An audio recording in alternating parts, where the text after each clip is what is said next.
Boa tarde, meus irmãos, paz do nosso Senhor Jesus. Que bom estar com vocês mais uma vez. Queria começar orando mais um pouco. Se você puder, feche seus olhos, curve sua cabeça, para que a gente se apresente mais um pouquinho ao Senhor. Orar não quer demais. Nos apresentamos, Senhor. Continuamos, Senhor, nos apresentando diante de Ti, Senhor. Cuida dos nossos corações, Senhor. Nesse momento, nós repreendemos todo espírito de distração, Senhor, tudo que queira roubar a Tua palavra, Senhor, tudo que queira roubar aquilo que Tu planejaste, Senhor, nessa tarde, Pai. Nós te pedimos e te convidamos, Espírito Santo do Senhor, continua, Senhor, caminhando no nosso meio, enche esse local com a Tua glória, Deus, que a Tua glória seja palpável, seja sentida, Senhor, seja transbordante, Senhor, em todo esse local, nesse tempo, Senhor. Permanece conosco, Senhor. Tudo que vai ser falado, Senhor, seja inspiração Tua, Senhor. Venha de Ti. Nada meu, Senhor, mas tudo provenha diretamente do Teu trono, Senhor. Continua conosco, Pai. É o que nós te pedimos, em nome de Jesus, Pai. Amém. William abriu o encontro falando aquele texto da carta, né, a Timóteo. Reaviva o dom que há em ti. E é mais ou menos nessa linha aquilo que eu queria compartilhar hoje rapidamente com a igreja. Se essa palavra tem um tema, tem um nome, é reagir. Reagir. Reagir. Agir novamente. Nos últimos dias, nas últimas semanas, é o que Deus tem compartilhado comigo, é o que tem falado não apenas ao meu coração, mas é o que tem falado a mim, especificamente. A gente costuma sempre dizer isso, mas é uma verdade, né? Aquilo que a gente, por misericórdia de Deus, vem aqui na frente repartir com os irmãos, muitas das vezes é o que o Senhor tem falado para nós, para a nossa vida. E é como se nós estivéssemos aí sentado, ouvindo isso, a primeira pessoa a estar sentada aí somos nós, sou eu, nesse caso. E Deus tem falado comigo e tem falado ao meu coração sobre a necessidade de nós agirmos, mas além de nós reagirmos, de nós agirmos novamente. Essa palavra, inicialmente, tinha sido planejada, digamos assim, dentro do cronograma, seria a última palavra do mês de maio. Logo depois, Tiago ministrou, e na semana seguinte, no dia 28, seria, né, o dia que eu estaria aqui. Mas aí, na sexta-feira, eu testei positivo para a Covid e quis o Senhor que ela fosse ministrada no dia de hoje. E aí, na semana anterior, quando o Tiago estava ministrando aqui, Tiago nos lembrou um acrônimo, né, uma palavra que o Jorge Bintian tinha ministrado em um acrônimo, né, as primeiras letras de uma sequência de palavras que era Vorea, e a última letra, né, Vorea, termina em A. Justamente o que Tiago ministrou era sobre essa necessidade de agir, de ação. E era aquilo que o Senhor vinha ministrando ao meu coração, essa necessidade de que nós temos de reagir, de agir mais uma vez, de não parar de agir. Deus, em seu infinito poder, nós sabemos disso, Ele não depende absolutamente de nada de nós, que somos criaturas. Mas em sua infinita misericórdia, Ele decidiu permitir, né, Ele escolheu permitir que as nossas atitudes, que as nossas ações nos conduzissem a caminhos diferentes. E enquanto o Senhor falava comigo sobre isso e eu olhava minhas anotações antigas, eu achei uma frase nas minhas anotações muito antigas que diz assim, na verdade, abre aspas, né? Minhas atitudes não mudam quem Deus é, mas elas afetam a maneira como Ele se revela à minha pessoa. Nada do que eu faça muda quem Deus é, muda a pessoa de Deus, mas ela vai afetar, as minhas ações afetam a maneira como Deus se revela à minha pessoa. Na nossa língua portuguesa, e eu creio que nas demais também, os verbos sempre expressam uma ideia de ação, uma atitude, algo ativo. E a Bíblia está repleta de textos que nos chamam a agir. E também está repleta de textos que mostram a reciprocidade de Deus em relação às nossas ações. Eu vou ler 3 textos bem rápidos, apenas para exemplificar isso. Jeremias 29, não precisa nem você abrir. Jeremias 29, versículos 12 e 13, diz assim: então me invocareis, atitude, tu, eu invocarei ao Senhor, então me invocareis, passareis a orar a mim, e eu vos ouvirei. Buscar-me-eis, mais uma ação, e me achareis quando me buscardes de todo o vosso coração. Tiago, capítulo 4, versículo 8, diz assim: chegai-vos a Deus, e Ele se chegará a vós. Mateus 7, versículos 7 e 8, diz assim: pedi, dar-se-vos-á, ou vos será dado, dependendo da tradução. Buscais e achareis. Batei e vos será aberto. Pois todo o que pede, recebe. O que busca, encontra, e a quem bate, lhe será aberto. Então são alguns textos, apenas alguns exemplos de que a Bíblia está repleta de textos que nos chamam a agir e mostram a reciprocidade do Senhor. Quem bate será aberto, quem busca acha, quem pede vos é dado, nos achegamos a Deus e Ele se achega a nós, invocamos ao Senhor e Ele nos ouve. Acho que é Paulinho que sempre fala, ou já falou, que a vida, assim, a nossa vida como discípulo, ela se assemelha a um jogo de xadrez, em que Deus já fez o primeiro movimento, Ele enviou Cristo Jesus. E nós precisamos desse movimento. É como se a vez estivesse conosco agora, de darmos esse passo, de tomarmos uma atitude em relação ao Senhor nas nossas vidas. O maior exemplo que nós temos para tudo nessa vida, Cristo Jesus, durante todo o seu ministério, Jesus nunca teve uma postura passiva. Jesus teve sempre uma postura ativa em todo o tempo em que esteve conosco. Jesus teve uma postura ativa. São muitos os textos que relatam essa postura sempre atuante de Jesus, nunca em passividade. Atos 10, 38, que nós conhecemos muito bem, diz: como Deus ungiu a Jesus de Nazaré com o Espírito Santo e poder, o qual andou por toda parte, fazendo o bem e curando a todos os oprimidos do diabo, porque Deus era com ele. Então, Atos 10, 38 diz assim: andou por toda parte. Já mostra uma atitude ativa de Jesus. Fazendo o bem, demonstra mais uma vez essa postura que Jesus tinha em seu ministério, uma postura ativa, nada de passividade. Há um número infinito de textos na Bíblia que diz exatamente isso. Eles evidenciam Jesus se retirando para orar. Eles mostram Jesus indo ao templo para ler, para ensinar as Escrituras. Eles mostram Jesus proclamando a palavra de Deus.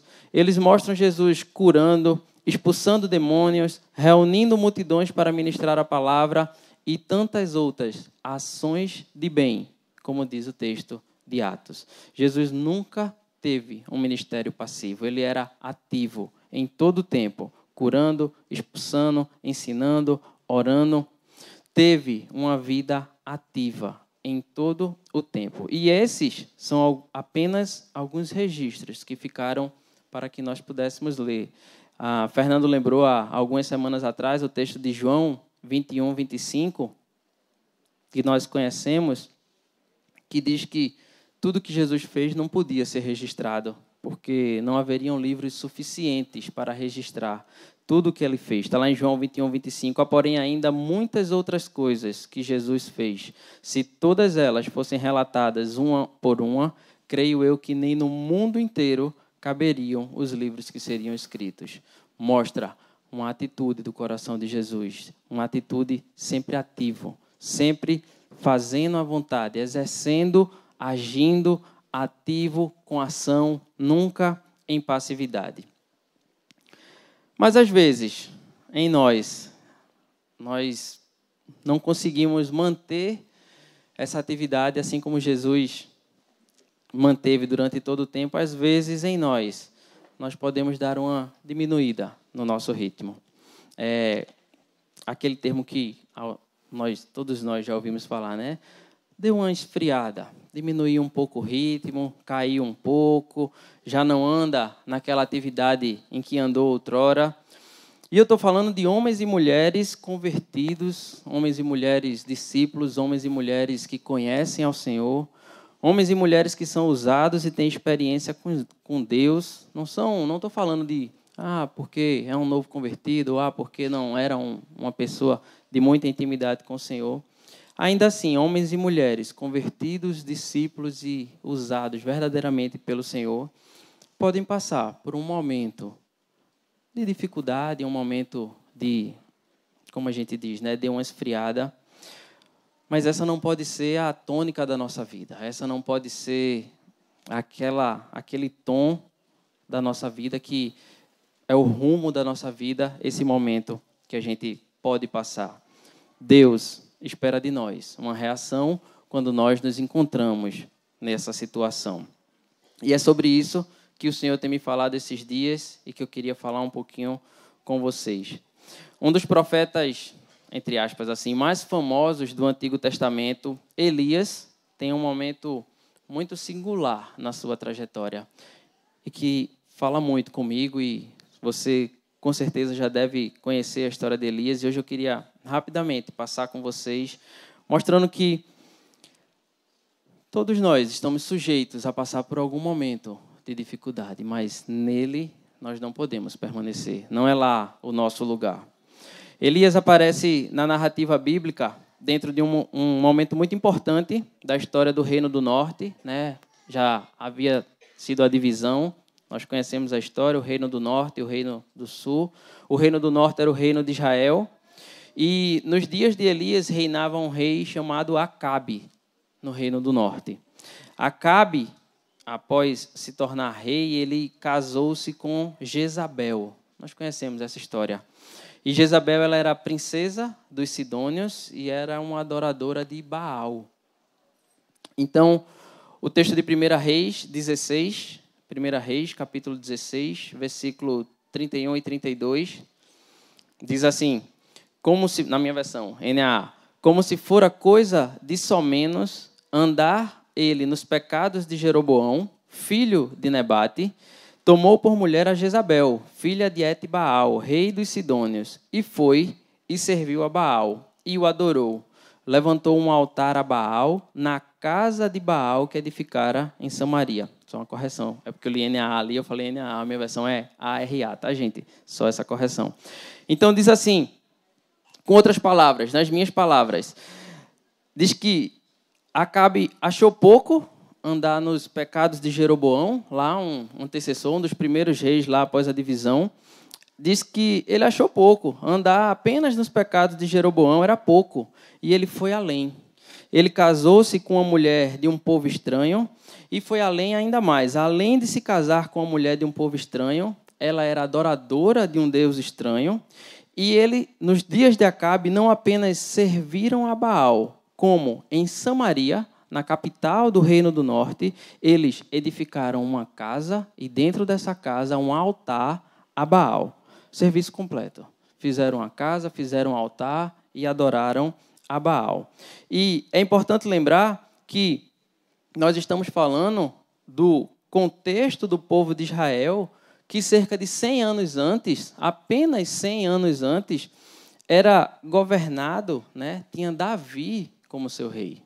Então, um homem segundo o coração de Deus, tudo que Davi viveu, tudo que Deus falou e fez através do reinado de Davi, e apenas 100 anos depois daquilo, o povo de Israel se encontrava nessa situação de ter uma rainha, né, a Jezabel, adoradora de um deus estranho, construindo uma casa para um deus estranho, levantando um altar para um deus estranho, naquele povo, o povo de Deus, o povo do rei Davi, o povo que viu Salomão construir um templo ao Senhor, via agora um templo ser erguido para um Deus estranho como Baal.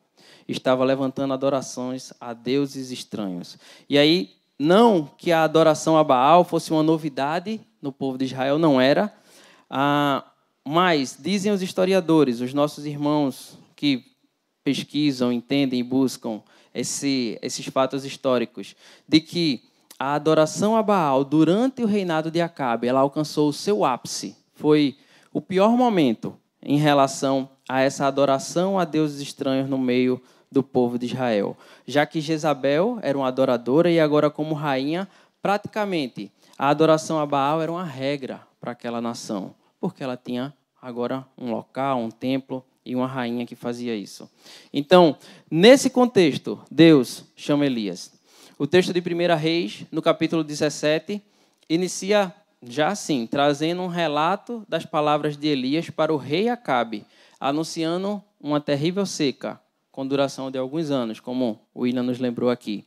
1 Reis 17, versículo 1, diz assim: Então Elias, o tesbita, dos moradores de Gileade, disse a Acabe: Tão certo como vive o Senhor, Deus de Israel, perante cuja face estou, nem orvalho, nem chuva haverá nestes anos, segundo a minha palavra. Elias é levantado por Deus para confrontar Acabe ali e avisar ele que, por causa dos pecados da nação e daquele povo e daquela adoração, haveria uma seca muito severa naquela região. E, em seguida, o Senhor manda que ele se retire dali. Deus manda Elias ir embora dali para um local onde ele seria alimentado por corvos e beberia água diretamente de uma torrente. Isso está lá nos versículos 3 e 4 do capítulo 17, que diz assim: Elias, retira-te daqui, vai para o lado oriental e esconde-te junto à torrente de Querite, fronteira ao Jordão. Beberás a água da torrente e ordenei aos corvos que ali mesmo te sustentem. O versículo 6 diz assim: Os corvos lhe traziam pela manhã pão e carne, como também pão e carne, ao anoitecer, e bebia da torrente. Às vezes eu acho que a gente se acostuma a ler as coisas na Bíblia e não entende, né? Assim, ou não se espanta mais com corvos trazendo pão e carne de manhã e de noite para um homem. Não pode ser normal um negócio desse. Elias era um homem que tinha intimidade com o Senhor. Elias era um homem que vivia diariamente o milagre de Deus na vida dele. Corvos alimentando, levando pão e carne para um homem. Então eu estou falando isso para mostrar a vocês, apesar de que vocês já sabem, de que Elias era um homem do Senhor. Elias era um profeta de Deus, tinha intimidade com o Senhor. E ali, a seca naqueles dias foi tão severa que até a torrente de águas secou. E aí Deus envia Elias até a casa de uma viúva, na cidade de Sarepta. A famosa história que nós também conhecemos da viúva de Sarepta. E ali Deus opera mais uma maravilha. A mulher que estava prestes a fazer sua última refeição e morrer, tem agora de forma milagrosa o alimento para ela, para seu filho e para o profeta, por um longo período de tempo. Os versículos de 9 a 16, eu não vou ler todos, nós conhecemos e vocês podem ler em casa, mas diz assim: Elias lhe disse, não temas, quando ela disse que iria fazer a refeição e morrer, estava pronta para fazer a última refeição e morrer. Então diz assim, Elias lhe disse, não temas, vai e faz o que disseste, mas primeiro, faze para mim um bolo pequeno e traze-me aqui fora. Depois farás para ti mesma e para teu filho, porque assim diz o Senhor, Deus de Israel, a farinha da tua panela não se acabará e o azeite da tua botija não faltará, até o dia em que o Senhor fizer chover sobre essa terra. Foi ela e fez segundo a palavra de Elias. Assim comeram ele, ela e sua casa por muitos dias. Da panela a farinha não se acabou e da botija o azeite não faltou. Deus proveu. Agora, imagine você, uma panela em que a farinha não acaba, uma botija em que o azeite não falta, porque Deus provê. Elias vivia diariamente o milagre de Deus na vida dela. Mas aí, enquanto Elias estava lá, ainda na casa da viúva, o que acontece? O filho dela adoece e morre. E Deus, mais uma vez, manifesta o seu poder através da vida de Elias, que ressuscita aquele menino. Deus ressuscita o menino através da vida de Elias. Os dias decorrem desse homem tremendamente abençoado. E no terceiro ano da seca, Deus manda Elias avisar a Acabe que era chegado o fim do período da seca. Então, nesse dia, nesse momento, acontece aquele famoso episódio que todos nós conhecemos, que é aquele embate entre Elias e os profetas de Baal. Elias manda chamar todo o povo de Israel no Monte Carmelo para aquele embate que aconteceu entre Elias, os 450 profetas de Baal e mais 400 profetas pagãos que eram sustentados por Jezabel. 850 profetas e Elias lá. Então, no Monte Carmelo, há esse encontro lá, e nós conhecemos a história, cada equipe, digamos assim, né, Elias contra os profetas, preparariam o sacrifício de um novilho, colocariam ele sobre a lenha e não acenderiam o fogo, mas orariam para que o seu Deus fizesse cair o fogo para consumir aquele holocausto ali. E aquele que o fizesse seria o verdadeiro Deus. Então a Bíblia relata que por horas a fios os profetas de Baal clamaram, gritaram, se cortaram, mas não caiu fogo. É claro que não. E Elias preparou o sacrifício do Senhor, ainda mandou molhar várias vezes ali, ainda mandou fazer um rego ao redor.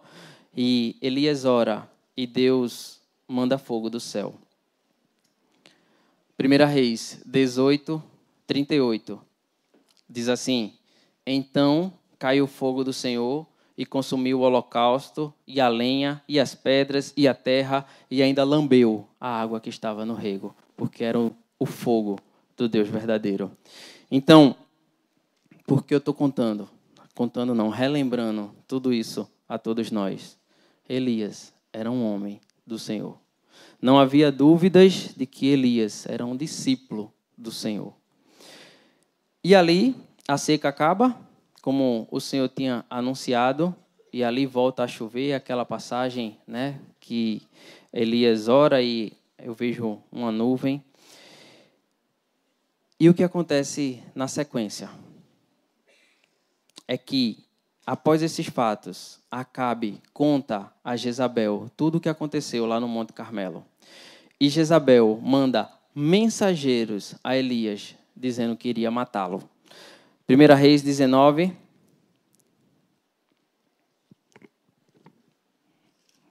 Versículo 1. Diz assim: Acabe fez saber a Jezabel tudo quanto Elias havia feito e como matara todos os profetas à espada.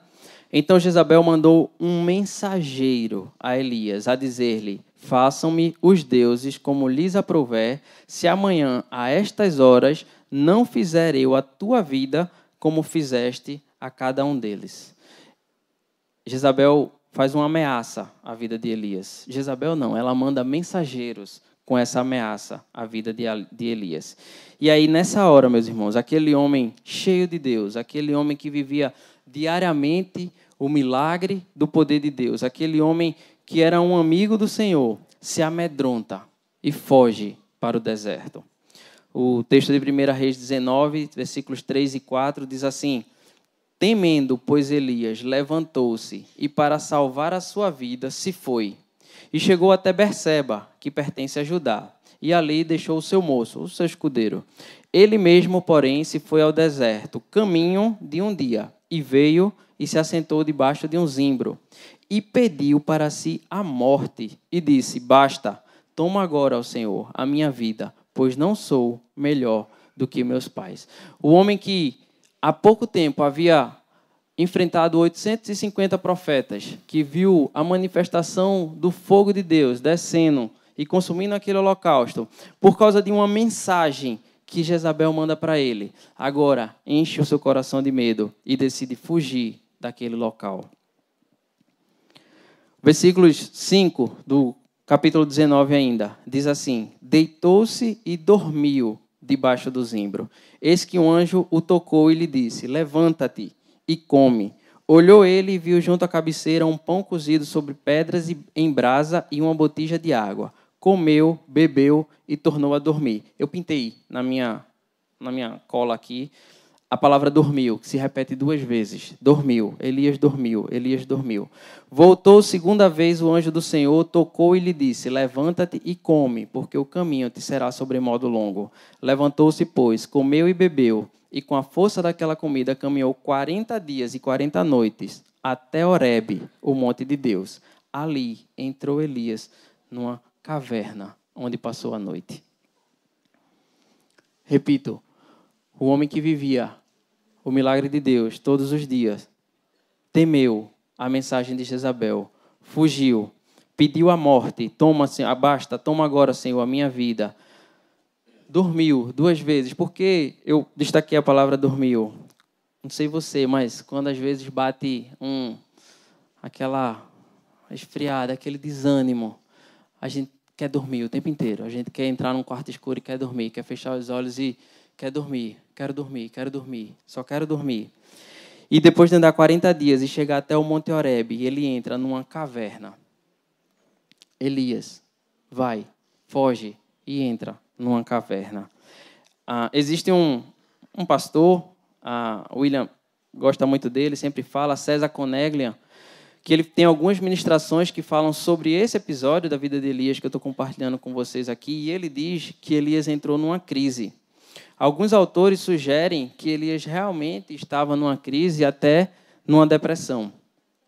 E eu achei um texto que resume bem, não é meu, né? Eu estou transcrevendo ele aqui, vou ler, que resume os acontecimentos da vida de Elias. Diz assim, em 1 Reis 18, Elias aparece como um homem corajoso para confrontar o rei Acabe, para convocar todo Israel e os profetas de Baal no Monte Carmelo, para desafiar os profetas pagãos e depois matá-lo diante da manifestação do poder do Senhor, e para orar por chuva em Israel depois de anos terríveis de seca.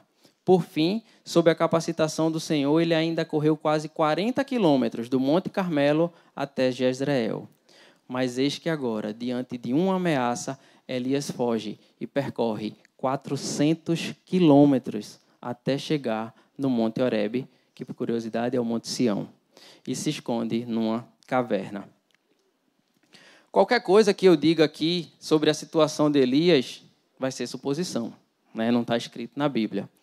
Mas a minha opinião, se é que eu posso dar lá, é que Elias só queria ficar ali dentro da caverna, escondido, quieto, depois de 40 dias, entrar numa caverna, dormir e se esconder ali. Mas é só uma suposição, tá, irmãos? Não está escrito. E então, vem a palavra do Senhor a Elias e pergunta a ele. 1 Reis 19, acho que é o finalzinho do versículo 9, Felipe, diz assim, Elias, o que tu fazes aqui? Elias, na caverna. O que é que tu estás fazendo dentro dessa caverna, Elias? Então, Elias se justifica e explica ao Senhor por que estava escondido naquela caverna. O versículo 10 do capítulo 19 diz assim, tenham sido zeloso pelo Senhor, Deus dos exércitos, porque os filhos de Israel deixaram a tua aliança, derrubaram os teus altares e mataram os teus profetas à espada. E eu fiquei só e procuram tirar-me a vida. Então, nessa hora, Deus o chama para fora da caverna e manda que Elias se apresente a ele. Está no versículo 11. Disse-lhe Deus, sai e põe-te neste momento perante o Senhor. Veja, irmãos, eu não estou dizendo, nem estou querendo dizer que Elias não tinha motivos para fugir, Elias não tinha motivos para estar com medo, longe de mim dizer isso.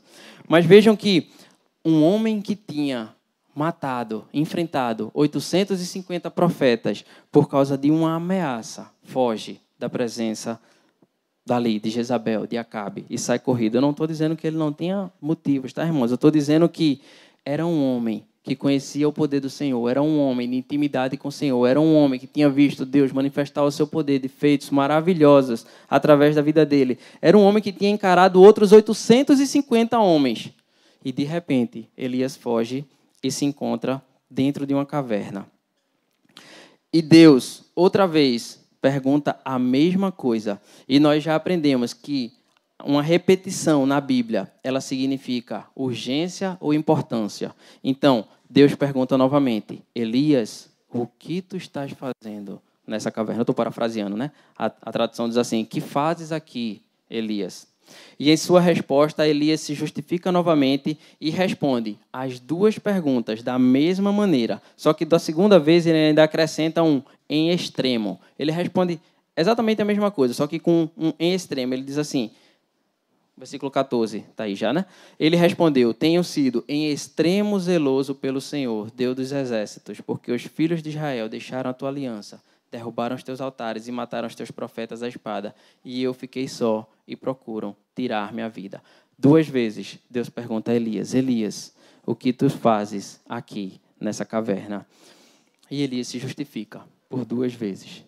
Então, no versículo 15 e 16, diz assim: disse-lhe o Senhor: Elias, vai, volta ao teu caminho para o deserto de Damasco, e em chegando lá, unge a Azael, rei sobre a Síria, a Jeú, filho de Ninsi, ungirás rei sobre Israel, e também Eliseu, filho de Safate, de Abel-Meolá, ungirás profeta em teu lugar. Deus responde a Elias, dizendo: volta pelo teu caminho, que ainda tem serviço para você. Não acaba a tua história dentro de uma caverna. Deus mostra a Elias que Deus tinha um plano na vida dele. Ainda havia serviço para Elias fazer, e o fim dos dias de Elias não seria amedrontado dentro de uma caverna. Que a jornada de Elias ainda não tinha acabado. Deus se apresenta a Elias e dá uma ordem a ele: Elias, volta. E tu ainda tem muito serviço para fazer. Eu ainda estou contando com a tua vida. Deus não dependia de Elias, mas Deus ainda tinha serviço para Elias fazer. Não era o fim da história de Elias. E Deus falou muito comigo, ao meu coração. Eu não sei se você já se sentiu assim, com vontade de estar dentro de uma caverna. Eu já. Eu não sei se você está se sentindo assim hoje, ainda que por outro motivo, um motivo diferente do de Elias, que nesse caso foi medo. Eu não estou falando de pecado, meus irmãos, mas eu estou falando de um abatimento, uma sensação de esgotamento, seja por medo, seja por desânimo, por cansaço, por tristeza. É uma sensação de que você parou, você desacelerou, você está cansado, você quer ficar quieto, você anda lendo pouco a Bíblia, você ora pouco, arruma desculpa para não ir ao encontro. Eu não estou falando de pecado, tá, meus irmãos? Eu estou falando de um abatimento que pode acontecer com qualquer um de nós. E a resposta do Senhor é: volta por esse caminho. Esse caminho que você andou e que te levou até chegar nesse momento que você está hoje, de abatimento. Volta por ele. Volta para o lugar onde você estava antes de andar esses 40 dias, que é onde Deus tinha chamado para você estar. Não é nesse local de desânimo, não é nesse local de abatimento, não é nesse local de cansaço que Deus nos quer. Não é esse o plano de Deus para a nossa vida. Então Deus diz: volta por esse caminho. Esses 40 dias que você passou andando para longe, para uma caverna, volta por ele, porque lá era onde estava a vontade do Senhor. Era onde você estava antes desses 40 dias, que era onde Deus te queria. E é para esse lugar que Deus te chama e me chama no dia de hoje. O que Elias faz ao ouvir a ordem? 1 Reis 19, versículo 19. Elias imediatamente volta pelo caminho que Deus mandou. Diz ali: partiu, pois, Elias dali. Elias volta imediatamente após ouvir a mensagem do Senhor, a ordem do Senhor para sair daquela caverna. Elias obedece. E Elias volta por onde tinha andado. Elias obedeceu, Elias agiu, Elias reagiu. Deus espera de nós uma reação. Deus espera de nós uma ação. O mesmo homem que tinha fugido com medo voltava agora renovado, restaurado, sem o estado de apatia e de forma ativa para completar a obra que o Senhor lhe mandara. Como é que você sabe disso, Caio? Está escrito. No final dos dias de Elias sobe no redemoinho. Elias volta para completar a obra que Deus tinha lhe mandado. Porque uma palavra de Deus é suficiente, é mais que suficiente para restaurar, para renovar a vida de qualquer um de nós. É suficiente para nos tirar de qualquer caverna. E nós precisamos obedecer ao chamado do Senhor. Vejam, Elias era um homem do Senhor, mas também entrou num momento difícil. Não é pecado, irmãos, passar por um momento difícil, mas não podemos permanecer lá. Amém? Outra passagem, para complementar a nossa conversa de hoje, é que nós conhecemos muito bem, e eu não vou falar da história inteira, até porque o William ministrou isso, está fazendo umas 3 semanas ou 4 semanas, a história do filho pródigo. Nós conhecemos bem, foi ministrada recentemente, mas eu queria me ater aqui apenas a alguns detalhes dessa história que podem passar desapercebidos na nossa leitura. Diante de toda a história que a Bíblia relata, nós chegamos à fácil conclusão de que aquele homem estava no fundo do poço. Aquele homem tinha chegado no fundo do poço. O filho que tinha saído de casa, que era herdeiro, que saiu, que gastou e que agora arrumava um emprego para trabalhar junto com os porcos. E a Bíblia diz que ele desejava se alimentar das alfarrobas que eram servidas aos porcos, mas nem isso lhe davam. Se você, assim como eu, não sabe o que é alfarroba, eu não sabia, fui procurar, parece uma vagem. Essa vagem que a gente tem, de 10 a 20 centímetros, e ela é composta por uma polpa e algum percentual ali de semente. E aí eu fui procurar na internet, né, o que é alfarroba, o que se faz com alfarroba. Diz que ela é docinha, parece com gosto de chocolate, e inclusive tem sido muito usada na nossa culinária, na culinária, para substituir o chocolate. Mas a internet também diz que naqueles dias era uma comida dada ao gado, aos porcos e aos pobres. De certeza, a alfarroba que era servida aos porcos não devia ter gostinho de chocolate, né? Não devia ser gostosa, porque ela era dada aos pobres e aos porcos. Então, aquele homem estava no fundo do poço. Aquele homem podia se dizer, esse aí chegou no fundo do poço. E aí aquele homem cai em si, lembrando que até os trabalhadores do pai dele tinham pão em abundância. Aquele homem chegou no fundo do poço. Se o poço tem um fundo, ele bateu lá. Ele estava enrolado na própria vida, provavelmente, eu imagino, né? Sujo, magro, fedido, talvez doente, perdido no fundo do poço. Mas às vezes nós nos encontramos assim também. Talvez não fisicamente, mas espiritualmente. E aí sim, aqui sim, eu estou falando inclusive de pecado. Quando nos deixa assim, sujo, fedorento, maltrapilho, adoentado. E aí alguns de nós podem pensar assim, mas na situação dele, a escolha de voltar para casa era fácil. Ali tinha mais o que fazer não, era fundo de poço, ali era voltar. Será mesmo, irmãos? A gente sabe o fim da história. E aí é fácil dizer que, claro que eu voltaria. Era óbvio que o caminho lógico ali era voltar. Porque a gente sabe o fim da história. Mas se fosse assim tão fácil voltar quando se está no fundo do poço, por que tanta gente que chega nessa situação não consegue sair dela? Quantas pessoas você conhece que diz assim, se aí chegou no fundo do poço e ele não sai de lá? Se fosse assim, todo mundo que chega no fundo do poço virava crente. Porque Deus é a salvação do fundo do poço. Mas não é assim que acontece. Muitas pessoas nós conhecemos estão lá, no fundo do poço, e não saem de lá de jeito nenhum. Qual o diferencial daquele homem? Aquele homem reagiu.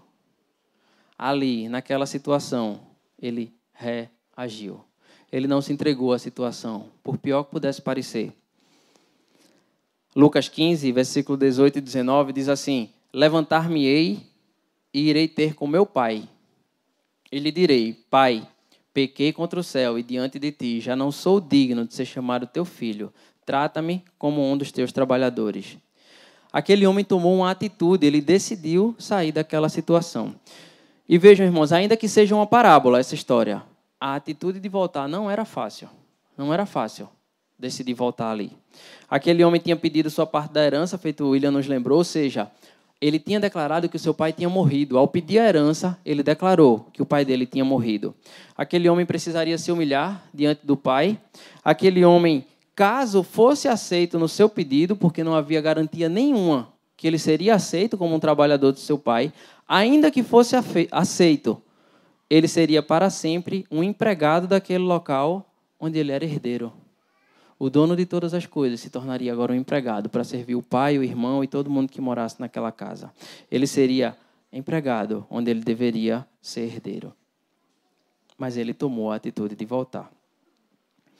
E onde eu quero chegar com isso, meus irmãos, é que às vezes nós nos encontramos nesse lugar difícil.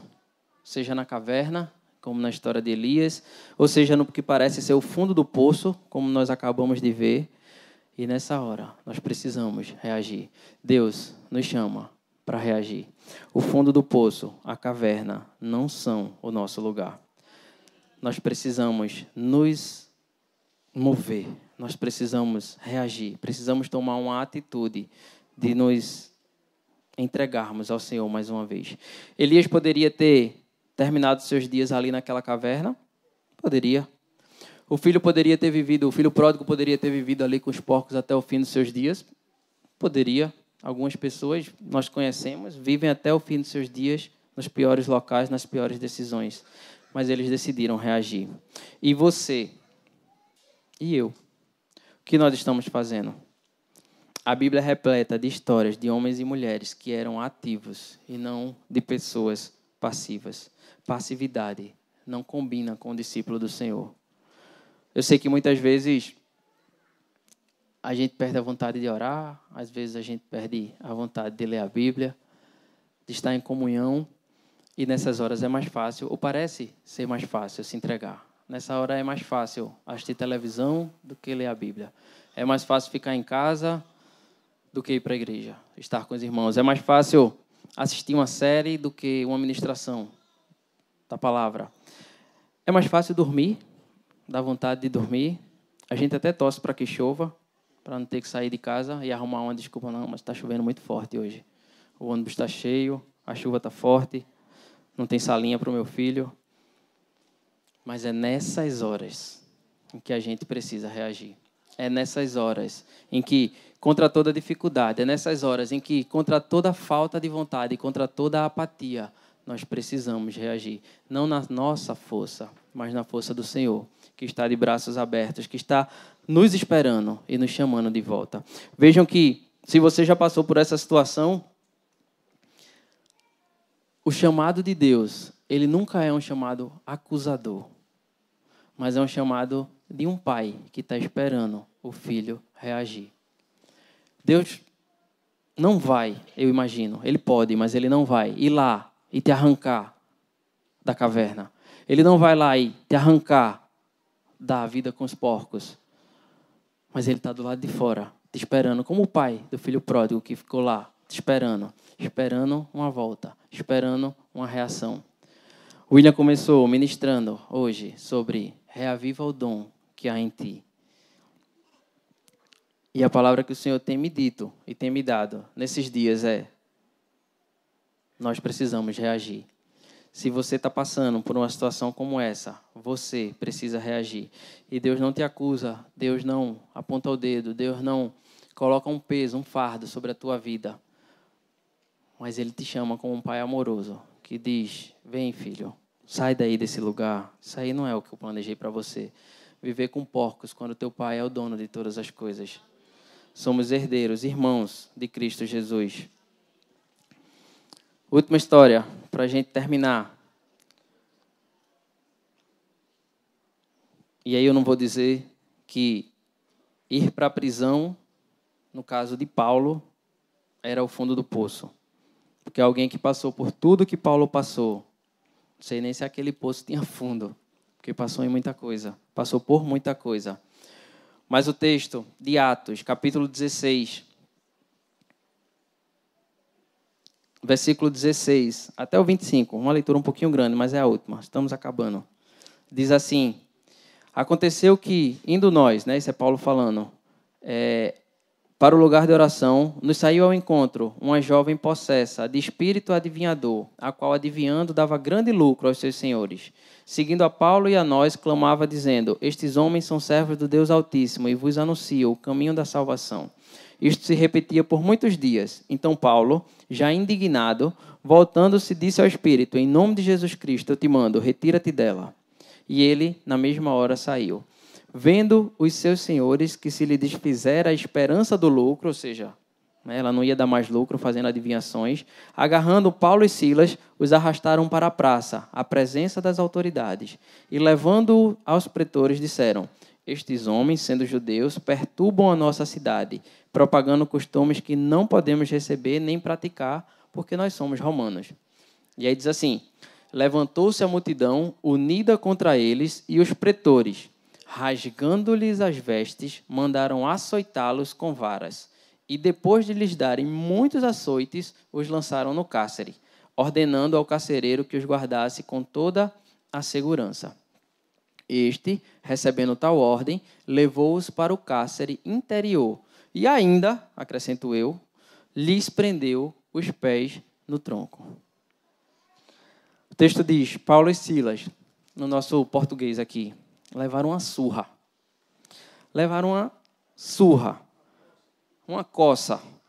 Ainda tiveram suas vestes rasgadas. Eu não sei até que ponto as vestes deles foram rasgadas, mas tiveram o que estavam vestindo ali rasgados.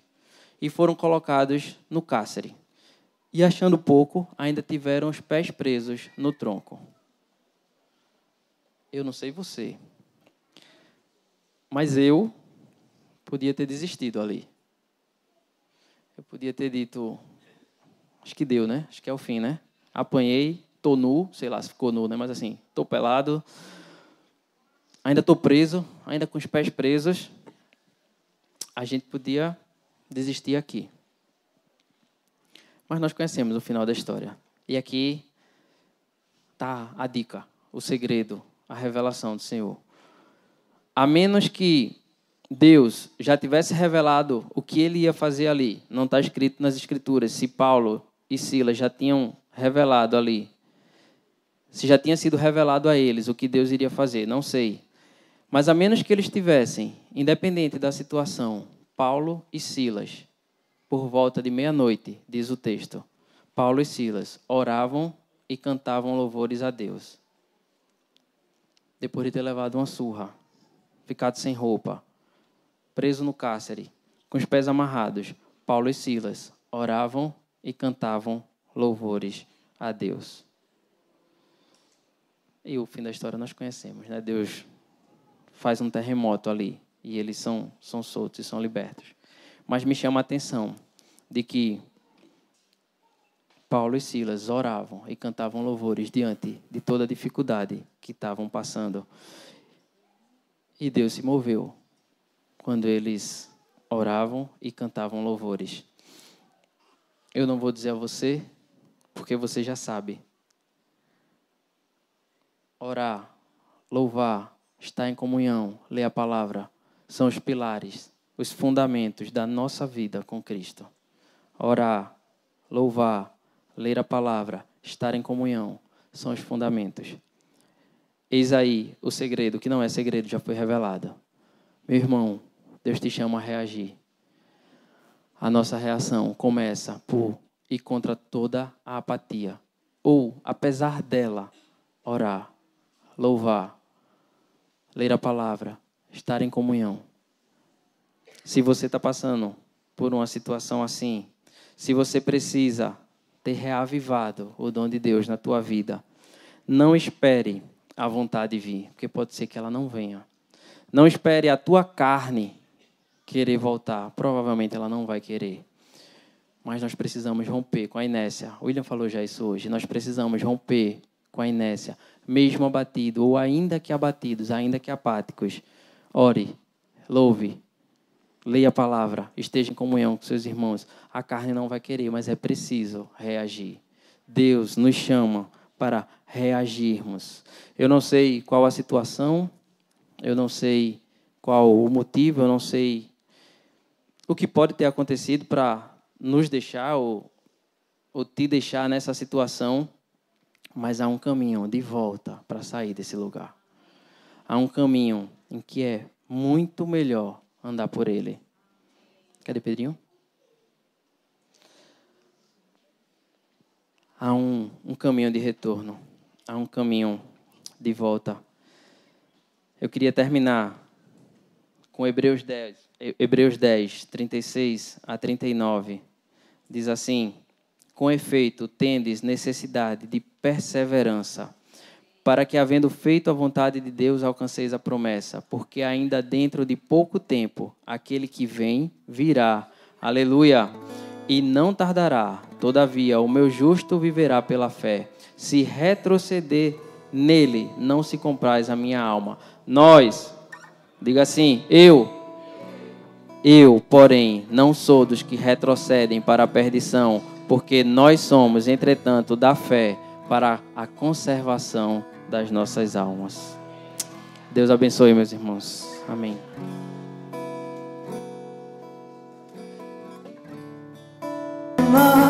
O escape e o descanso, a cura, a recompensa vem. Sem demora, o escape e o descanso, a cura, a recompensa vem. Sem demora, o escape e o descanso, a cura. Vamos cantar mais uma vez no início essa canção aqui. Sem demora, que vem. Tempos de guerra, nunca pare de lutar. Não baixe a guarda, nunca pare de lutar. Em tempos de guerra, nunca pare de adorar. Libera a palavra. Só as vozes da igreja agora, nunca pare. Em tempos de guerra, nunca pare de lutar. Não baixe a guarda, nunca pare de lutar. Em tempos de guerra, nunca pare de adorar. Libera a palavra, profetiza sem parar. Em tempo. Aleluia, Senhor.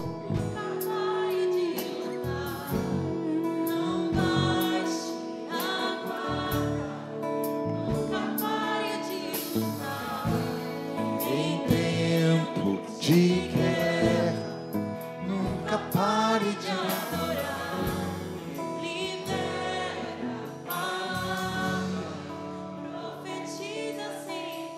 Aleluia, Senhor. Senhor, nessa tarde, Senhor, queremos que o Teu Espírito venha molhando a nossa terra, Senhor, no nome de Jesus. Toda terra seca, toda terra árida, Senhor, todo cansaço, todo enfado, Senhor, no nome do Senhor, toda sobrecarga, Senhor, da vida, as lutas, no nome do Senhor Jesus. Declaramos que temos um general conosco, nessa tarde, nessa noite, levantamos as nossas mãos, declaramos que estamos contigo, Senhor. Tu vais na nossa frente, Senhor. Tu vais na nossa frente, estourando os caminhos, rompendo cadeados, rompendo grilhões, no nome do Senhor Jesus. Oramos sobre as lutas que passamos, sobre os nossos filhos, sobre netos, Senhor, sobre situações de enfermidade, Senhor, no nome do Senhor. Manifesta o Teu poder, Senhor, a Tua graça sobre a nossa vida, sobre a vida dos nossos amados parentes, nossos queridos, no nome do Senhor Jesus. Declaramos que colocamos em Ti a nossa confiança. Senhor, sobre a Tua palavra nós lançamos a nossa fé, Senhor. Sobre a Tua palavra, lançamos no rio, Senhor, das Tuas palavras, nós lançamos a nossa fé. Nessa tarde e nessa noite, Senhor, colocamos os nossos olhos em Ti, Senhor, no nome do Senhor Jesus. Aleluia. Em tempos. Aleluia, Senhor. Confiamos na Tua palavra, Senhor, no nome de Jesus. Bendito seja o Teu nome.